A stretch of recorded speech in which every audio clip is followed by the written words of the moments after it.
Okay, sa video ito ay papakita ko sa inyo kung paano gagawin ang susunod nyong project na kung tawagin ay PCB etching. Unang-una, dapat ay mag-design ka muna ng circuit sa PCB kagaya ng naituro ko na nitong nagdaang lesson natin.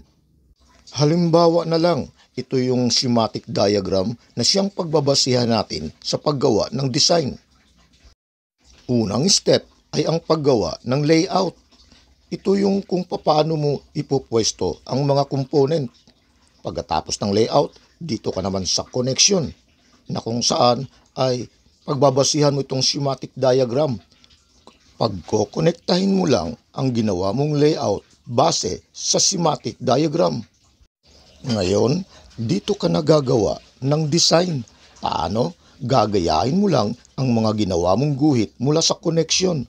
Pagkatapos ay kakapalan mo na lang ang mga linya at makakabuo ka na ng tinatawag na PCB island. At ang last step ng PCB designing ay ang inverted. Ito yung pagguguhit ng mirror image ng ginawa mong design. Okay, pwede na nating simulan ang pagdodrawing ng design sa mismong PCB. Lapis muna ang gagamitin sa pagdodrawing ng inverted design sa PCB nang sa ganun kung magkamaliman ay madaling burahin.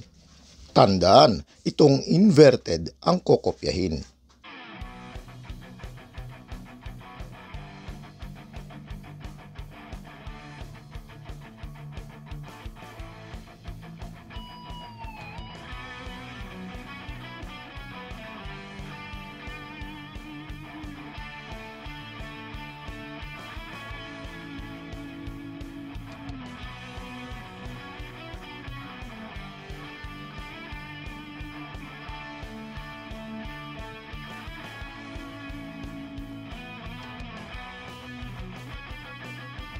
Ayan, tapos na ang paglalapis. Papatungan naman natin ngayon ng waterproof permanent ink para sa first coating. Tandaan lang, ingat sa pagguguhit para maiwasan ang pagkakadikit-dikit ng mga island, lalo't makapal ang guhit ng ginagamit mong marking pen.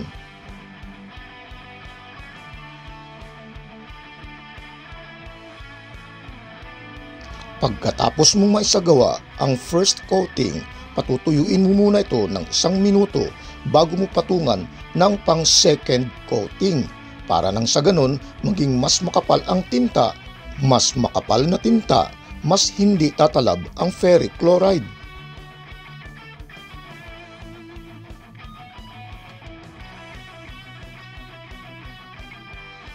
Okay, tapos na ang second coating. Nasa tamang kapal na ang tinta. Ngayon naman, pwede na nating simulang gamitin ang ferric chloride. Ito na ang unang step ng PCB etching. Plastic ang gagamitin nating container dahil hindi ito tinatablan ng ferric chloride. At dapat ay may nakahanda ring tubig at basahan sa tabi. Ngayon, simulan na nating lagyan ng ferric chloride ang container. At dapat nasa katamtamang dami lamang ang ilalagay dito. Pagkatapos na mailagay na ang ferric chloride, simulan na ang timer. Dapat ay hanggang 10 minuto lang para sa ganitong size ng PCB. Kapag napansin mong lumulutang ang PCB, pwede mo itong idiin para ito ay lumubog. Pero dapat hugasan kaagad ang iyong mga kamay sa tuwing nahahawakan mo ang ferric chloride solution dahil kapag hinayaan mo itong matuyo ay maaaring manilaw ang iyong mga kuko at mangati ang iyong mga balat. Tubig lang naman ang katapat nito dahil ito ay water-based solution. Pagka-start mo ng timer, umpisa mo na ring i-shake ng dahan-dahan ang PCB na nakababad sa solution. Ganito ang tamang pag-shake. Tinatagilid para ma-expose sa hangin ang PCB. Tinatagilid, nilulubog, tinatagilid, nilulubog. Sa ganitong paraan ay mapapabilis ang pagkatunaw ng mga tanso na hindi na kinakailangan. hindi mo ito tatantanan sa loob ng 10 minuto. Pagkalipas ng 2 o 3 minuto ay mapapansin mong nagsisimula ng matunaw ang mga tanso sa gilid. Ayan, obserbahan mo ang pagbabago ng kulay ng PCB. Makikita mo, ito, gilid ay medyo namumuti na o namumutla, samantalang ito ay pula pa. Yang namumuti na, ibig sabihin, natatanggal na yung tanso. At itong medyo pula pa, ibig sabihin, may tanso pa yan. Kaya dapat ay lahat magiging ganito na ang kulay. Kaya tuloy-tuloy pa rin ang pagsishake ng PCB ng dahan-dahan hanggang sa pumuti na ang lahat ng mga may kulay brown na bahagi ng PCB. Ayan, ngayon mapapansin natin na paunti na ng paunti ang mga may kulay brown na bahagi ng PCB. Pero hindi pa rin yan tapos. Dapat ay mawala na ang lahat ng mga may kulay brown na bahagi ng PCB. Kaya tuloy pa rin ang pagsishake nito hanggang sa wala ka nang makikitang may kulay brown na bahagi ng PCB. Ngayon, mapapansin mong ito na lang ang natitirang tanso. Pero hindi pa rin yan tapos dahil dapat pati yan ay mawala na. Pagkalipas ng 5 o 6 na minuto ay ganito na ang resulta ng PCB na kung titingnan mo ay wala nang makikitang kulay brown na bahagi ng PCB. Nang ibig sabihin ay wala nang tanso. Pero kinakailangan mo pa rin tapusin ang 10 minuto para nang sa ganon ay malinis na malinis ang pagkaka-etching ng PCB. Pagkatapos ng 10 minuto ay pwede mo na itong bitawan at kunin ang PCB mula sa ferric chloride.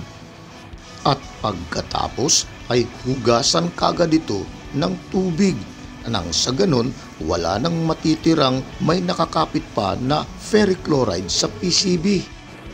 Ganito naman ang tamang pagpunas ng PCB. Huwag itong ikikiskis para hindi magasgas ang mga tinta. Dahil ang mga tinta nito ang magsisilbing panlaban para hindi mangitim ang mga tanso. Ayan, ganito na ang resulta kapag tapos na ang pag-e-etching. Ngayon, ready na ito para sa pagdidrill. Lahat ng mga bilog na yan ang bubutasan gamit ang mini drill. Huwag lang kalimutan na sa pagdidrill, dapat ay slow mo lang ang pagbaba para nang sa ganon ay maiwasan na mabali ang karayom o drill bit. Pagkatapos ng drilling, eto na ang resulta. Eto yung inverted na kinopya natin. Dito ka magmamounting sa kabila. Ayan, pagkatapos ito ang iyong magiging guide, yung ginawa mong layout, ang siya mong susundan sa pagmamounting. Siguro naman ay alam mo na kung paano ang pagmamount ng mga component sa PCB, kagaya na lang nito. Pagkatapos mong ma-mount ang lahat ng mga component, syempre ang kasunod ay soldering. Okay, hanggang dyan na lang tayo. Enjoy na lang sa paggawa ng inyong mga project.